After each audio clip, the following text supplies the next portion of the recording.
Abraham Akwaba Barca 3-1 na already you know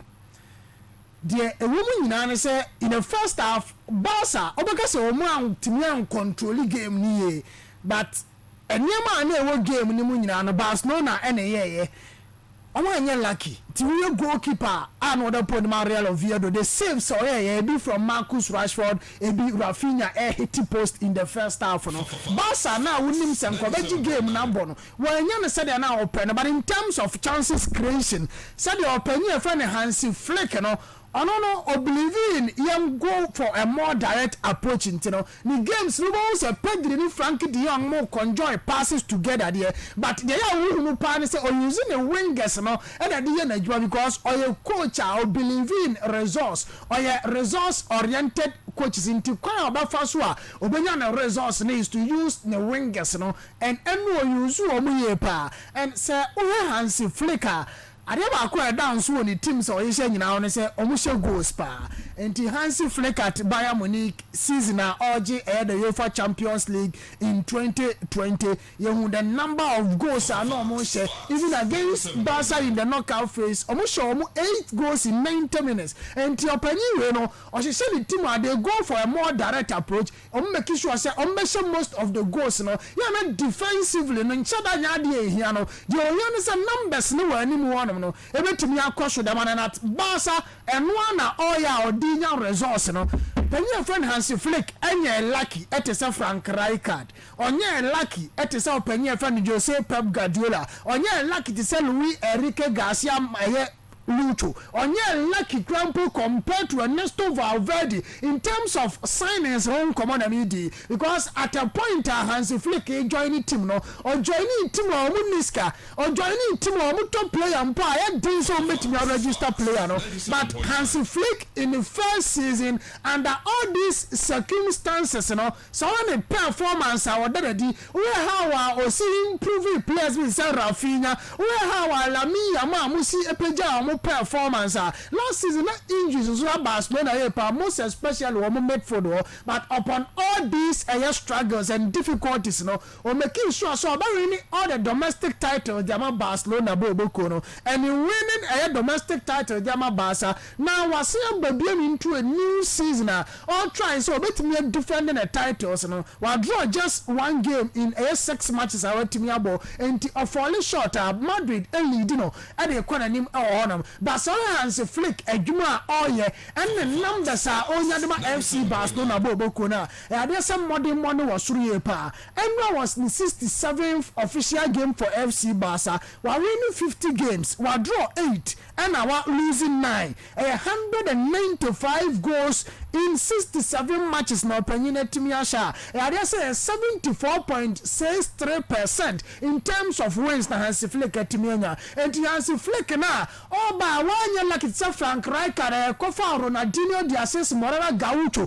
free PSG bre no ya kofa Deco di free FC Porto bre no ye making sure say na man signing so betimi anya success e dey ma FC Barcelona onye like it's Jose Pep Guardiola no wa Messi wonum dada or Samuel Eto'o so ka so ampeto ye di Eto'o any skaka won kwaji Zlatan Ibrahimovic bre no ye who the players are during Pep Guardiola era ye timi sign ye dey ma no Seydou Keita mu nyina no players are during the era of Jose Pep Guardiola ye timi fa bre na onya success ni bebre ene ma FC Barcelona ye who Luis Enrique oba obeto MNS no onom ye kofa Ivan Rakitic and the bre no these were quality players amobu Barca in 2015 amoje ye trouble adisi omonai so Ernesto Valverde mpoba na one timi anya bibia wo Europe no win league de momo ono so ye kofa players awodu anu opanyina and the bre na Antoine Pip Griezmann Grizu ye confirmed the brand coupled with other players Barca Sensa Ousmane Dembele Philippe Coutinho mu nyina no ye confirmed the brand Ernesto Valverde but under Hansi Flock onyane sa ni try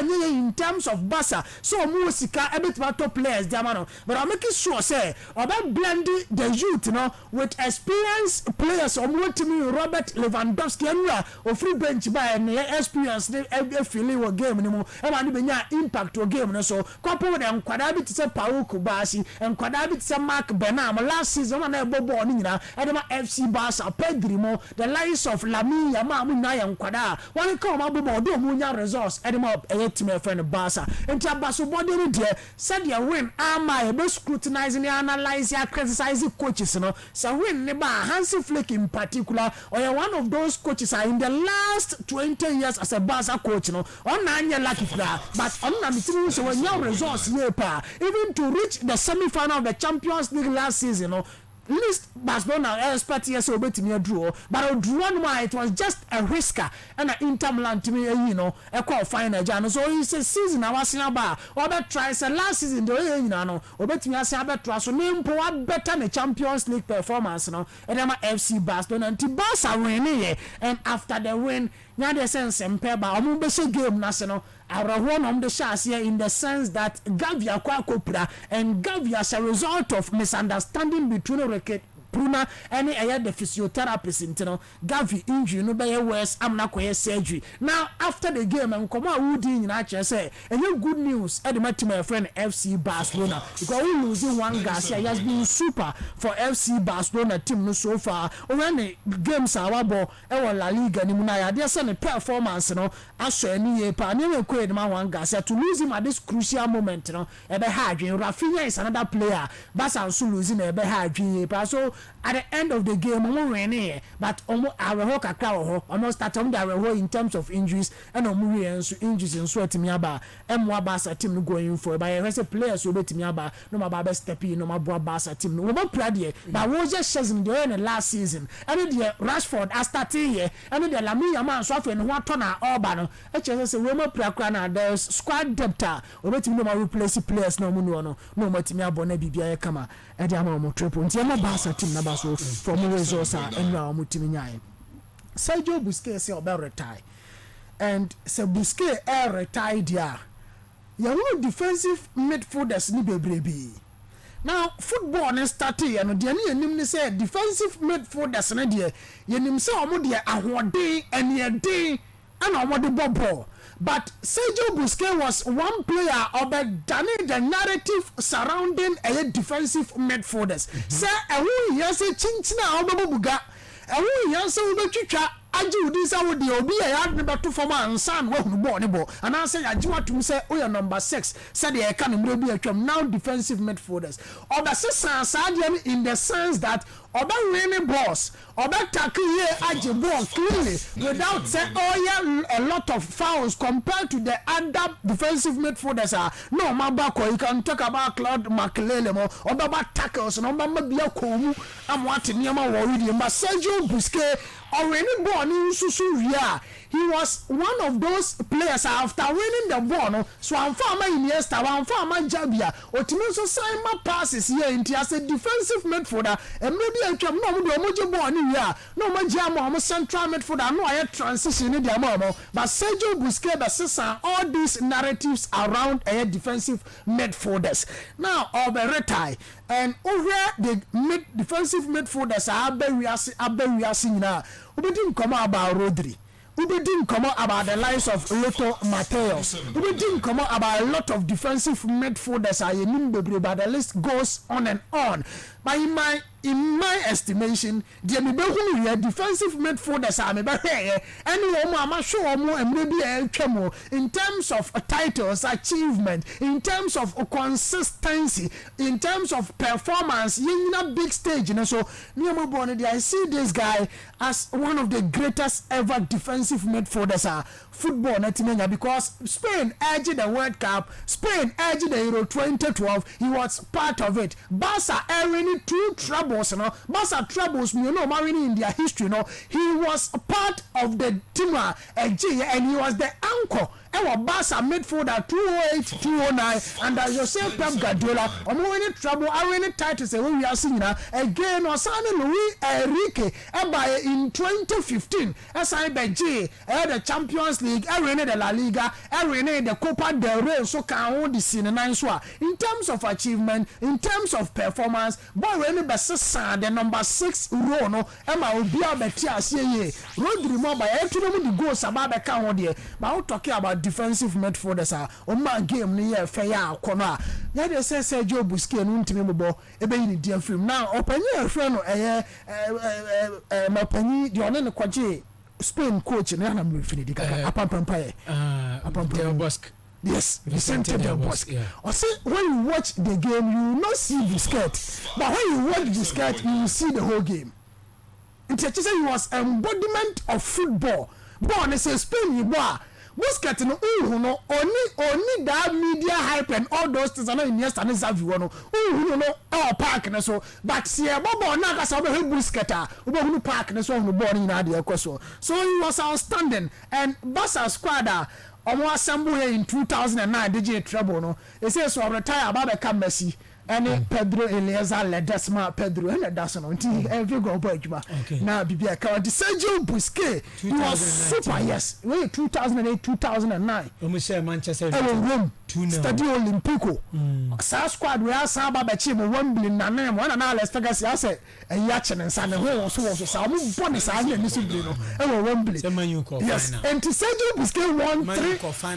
times and omo ko final 3 times no emu mienu Barca actually almost say football ne dey anu odin and one billion na awrahu ye pa because now we need say on sell so sa final no ko ye simple ko bia be ko bi omoji 09 0809 e ba ji eye 11 12 SI kwaje 14 15 he was part of that team Sergio Busquet a super player for FC Barcelona and all the numbers now they say perform 9 Champions La Liga titles 3 Champions League 7 Super Copa coupled with other titles so team G on the world stage World Cup or G European Championship or G so arguably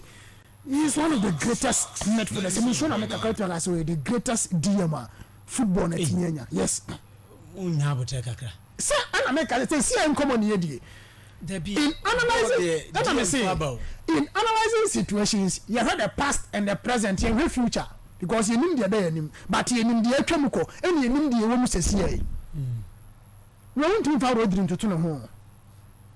We want to follow Rodri to turn home. Yeah, today was super. But want to find I am man. Before you because of honor, midfielders. And I make a say, little Mateus move now back home. Midfielders in the greatest defensive midfielders. But I don't tell you when I as a defensive midfielder and dear. On the big changing the narrative I say, see, no, it's not number 6, you go for the other but you can say number 6 for no. We are flexible. We hold the ball. The changing, you know, yes. Matthias said, or the sign or the system or the different style of playing about number 6. Now, so be the greatest ever. And only a me, no. Okay, so we can, can was a man. Okay, opinions are like no. Because a can was a but they me no who. And then they are married. Say Gary never ne Gary Jimmy Carragher omo come my na mo be did o matter but Roy came with you so can was o can there Patrick Vieira mo ye adwuma they were all number 6 Patrick Vieira obo adwuma Busquet wait him the no and America say there you can say consistency ya ba ko and how our rule no si boy e bo ni yes san ya ma wo ya ba ko and our achievement okay tie na wa kan ni yes the Sergio Busquet or retired and no kakra bi na yeah come on now we go ba mama the Athroscopic image you know any ade you see Barca goalkeeper Joan Garcia any knee injury now the knee injury now when you know you can say arthroscopy nya yare but arthroscopy no aye say you the instrument be ewura nipa ni awidie ni ni akwa hwe yare kro anase prakra nipa kro and when it comes to arthroscopy a procedure a surgical procedure that kind of operation no be antiase so nko you operation fast your operation na ekwa we na fast your operation no ye insert cameras ewura nipa duanim instrument ye di ewura nipa duanim no first of all ye di ewura nipa duanim ko hwe se kotodwe no dompe bi agua abusha hefa because nompe and dompe ni ebeti mabupen na ehon proper woni bia kwa kogu baabi tutie Gavin come on na mu di na yɛsɛ kinya miesu anyɛ surgery na wan hwe anka akora na ball no ntimi mo bie Marco van Basten de ne bi kan carry ani ba wi ya no enti de omokɔ ni sɛ ombe bie ni kotodwe no so now we no yententam on second mama nkyire mu sɛ da bi obi o fi no te ase ba medical terms obi o fi no te ase omunti na me yɛ sa no yententam on second any forceps na won kro ne ba nko bie kotodwe no so nkoye but now ye the instrument no ebe wura kotodwe ni na yes je bi no mo yo bi no and the instrument ni wura ni padua ni mu a doctor na obe surgery no et one ma o TV to see atia say ya ye screen bo ha ewe and to the wura mu a dompani ba bi a ebu ani ba bi a akwa no eno na beboa no amuna timi aye surgery no yes nti dentia I am go for this type of surgeries no say we no emani heal faster again we no see yes surgery no say ya mfa en second ya mfa sawa na goes bia nkwa nkowura ni padua nim na kira nko ya ruan kofi bibia ama na nkam ama ankofa infection and I say ama site na ya surgery na anya infected intino we na bua emani healing tem and as also avoid a lot of infections AC ahodo bebrebe ya omu use this type of surgical procedure and I no doctor no obey den waye and I say otitivi achi and ade na ye wura yes o baby e o do odede na be machine na be surgery ade na wura yes no eye yes ote ono the machine yes said ye hwe na tawo ya o hwe ya I go change my the other image no na ye hwenti ye ka say athroscopic enye yare but a surgical procedure so dem ke de sekai ne niam abibie kotodwe no so apempam niam akeka niam abom no ye nye ne sa biem okay now ye the instruments and the ewura site no akwa eno we ye sa the correct surgery ya e mmpedi a anye yi no ye di ura ho ye correct na ye kama nti wo hwe nipa bi ese omunna ye se ye omu surgery anye omu kwani ye correct a we ha ne de athroscopic. Thank you very much. Yes, surgical procedure. I'm the Joan Garcia goalkeeper. Yes, because person all recover them. You don't second kokeka a better chance and a chrono. But with this type of surgical procedure, no, a man heal faster. So Facebook for me. Yes, a man heal faster. And again, I avoid infections. And I when also no, you bet my for outpatient. Obia, you can say outpatient. Say obi yare no aba na ne surgery na ya no ye ni wi ya ne to hospital ye ni ye okofie wow enti we no ye wi ya okofie but en se kan no de ne de ka wo se wo da o kakama nurse fo ne hwe yes nurse ni ma koko ni obusu ni na de beba ko nurse ni adwuma anya se obema koko obusu afo adi koko de beba abeje suza ababia se nurse ni ni on ma koko obusu afo de odi de ba on na be chicha sa on fidi nurse ni fidi ni pa ni na adwuma no we ni ade o mo kwa ko use dia perform on abranche of gas Carol and what in Kano boy we know too much enya sports no kwa what I say nimdie no ba bia do wura mu okay Kofi resources so ba no de fisem na ba nemum Kofi de ende ana Kofiness na ehuhu kwa ejehuhu kwa enya bibia nimdie bia nim eyehuhu kwa messages on Facebook Abefi Bonale listo will say good evening triple TK watching you live from Antwadesina. I still have the belief that the Porcupine Warriors will go and shock everyone and make us proud and come back on Sunday with qualification. Okay, let us say we are Befi Bonale.